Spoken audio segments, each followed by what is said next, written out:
1988, Mike Tyson wasn't just a boxer. He was a force of nature. Ask anyone what destroyed him, and they'll list the cliches: the hubris, the tigers, the uncontrollable rage. The world believes he was a bad boy who simply couldn't be tamed. But this narrative is a mirage. Tyson wasn't destroyed by his own power. He was systematically dismantled by an architecture of exploitation designed to convert his life force into currency. The peaceful philosopher you see today didn't just calm down, he survived. Iron Mike had to die so the real man could live. To understand how, we must look deeper. To identify the root cause of the catastrophe, we must pull the timeline back to the 0 point. It wasn't the first $1 million check or the first heavyweight belt. The structural failure of Mike Tyson began on November 4th, 1985. This is the day Cus D'Amato died. History books often reduce Cus D'Amato to a trainer, but this is a fundamental misunderstanding of his role. D'Amato was a psychological architect. When he found Tyson, he found a child of extreme, violent trauma, a boy arrested 38 times by age 13, a boy who was bullied for his lisp and neglected by a mother he later admitted he never saw smile. Tyson was a chaotic vessel of fear. D'Amato didn't remove that fear, he weaponized it. In his memoir, Undisputed Truth, Tyson describes D'Amato's method not as coaching, but as hypnosis. D'Amato took a terrified boy and built a suit of armor around him, an alter ego called Iron Mike. This persona was designed to be invincible, unfeeling, and ruthlessly efficient. D'Amato acted as the external hard drive for Tyson's superego, providing the discipline and moral compass that Tyson lacked. But the architecture had a fatal flaw. It was entirely dependent on the architect. When D'Amato died of pneumonia, just as Tyson's career was going supernova, the firewall collapsed. Tyson was 19 years old, he possessed the most dangerous physical weapons in the world, but emotionally, he was a toddler wandering in traffic. The discipline died with Cus, but the rage remained. This created a dangerous vacuum. The world saw a conquering king, but the reality was a frightened orphan who had just been handed the keys to the kingdom without a map. And nature abhors a vacuum, especially when that vacuum is worth hundreds of millions of dollars. With the protector gone, the predators entered. To understand the next decade of Tyson's life, we must step away from sports analysis and apply a critical sociological lens. What happened to Tyson wasn't just bad management. It was a textbook example of systemic extraction, often referred to by sociologists as the athletic-industrial complex. In his seminal text, The New Plantation, sociologist Billy Hawkins argues that high-level athletics often function as a neo-colonial system. Black bodies are commodified for entertainment and corporate profit, while being deliberately stripped of agency and financial literacy. Tyson became the ultimate avatar of this theory. Enter Don King. King didn't just manage Tyson, he engulfed him. He utilized a strategy of racial solidarity, Black power for Black people, to isolate Tyson from anyone who actually cared about his well-being. But the reality was parasitic. Between 1986 and roughly 2003, Tyson generated over $400 million in gross revenue. In a fair system, he should have been a billionaire. Instead, the systems around him were designed to ensure that money flowed through him, not to him.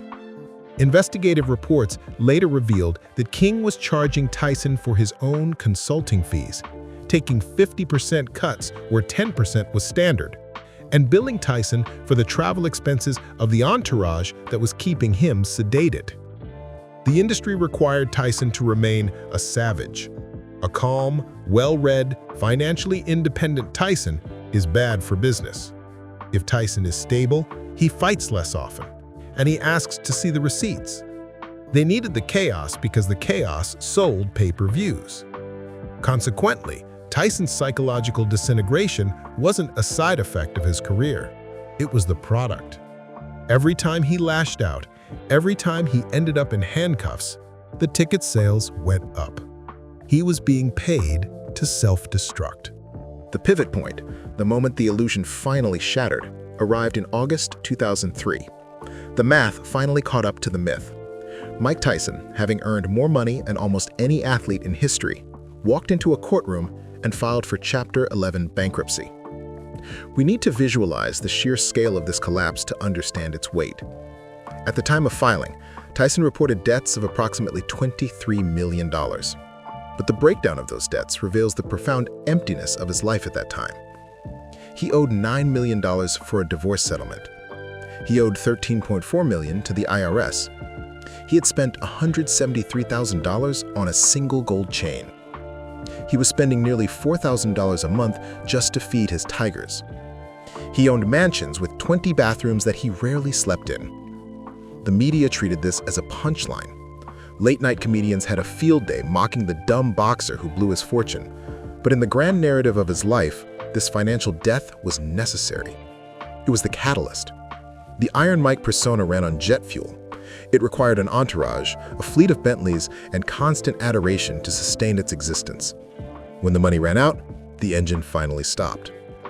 Tyson describes this period as a physical sensation of having his skin peeled off. He was overweight, addicted to cocaine, and viewed as a pariah.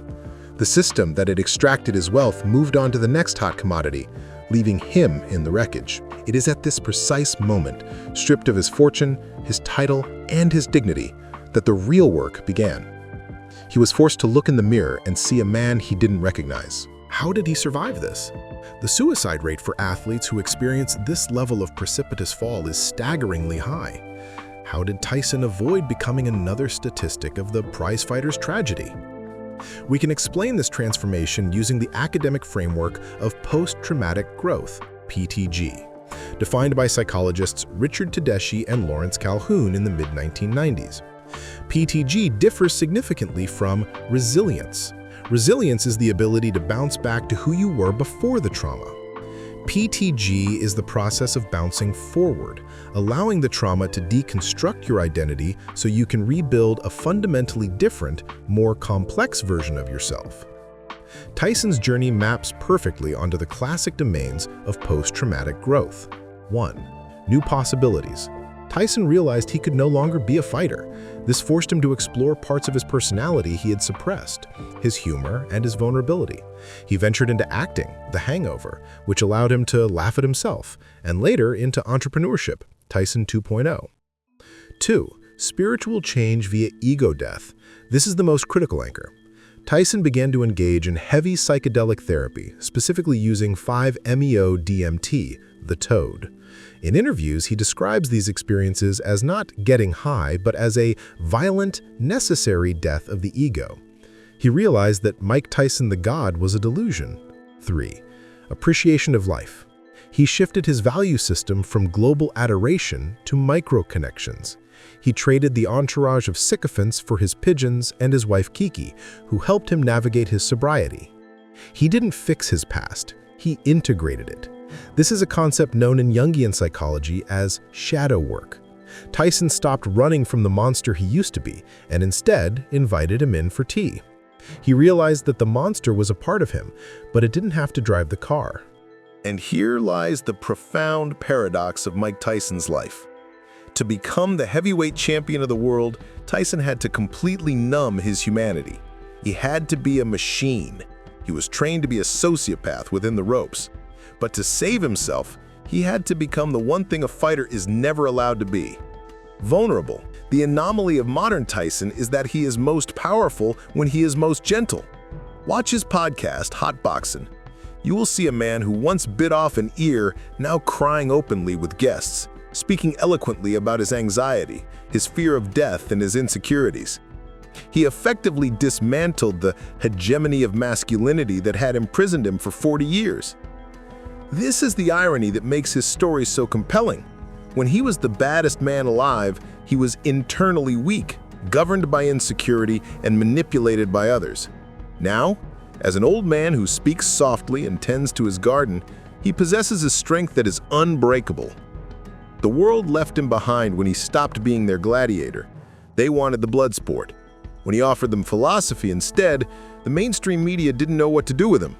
So, he built his own world, A media empire, a cannabis business, a new narrative, where he could be the philosopher king of his own wreckage.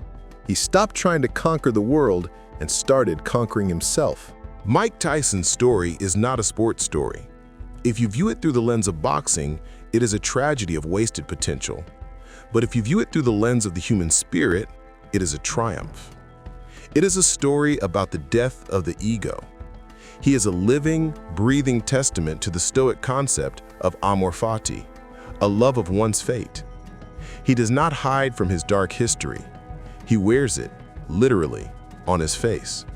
He accepts that the monster had to exist so the man could be born. He paid a heavier price for wisdom than perhaps anyone else in modern history. We often look at fallen stars, the athletes, the musicians, the actors who burn out, and we ask, what went wrong?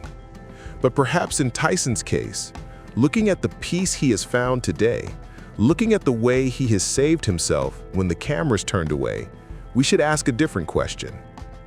If the world had never left him behind, if the money had never run out, if the applause had never stopped, would he ever have found himself? Or would he still be just a terrified little boy hiding inside a suit of iron?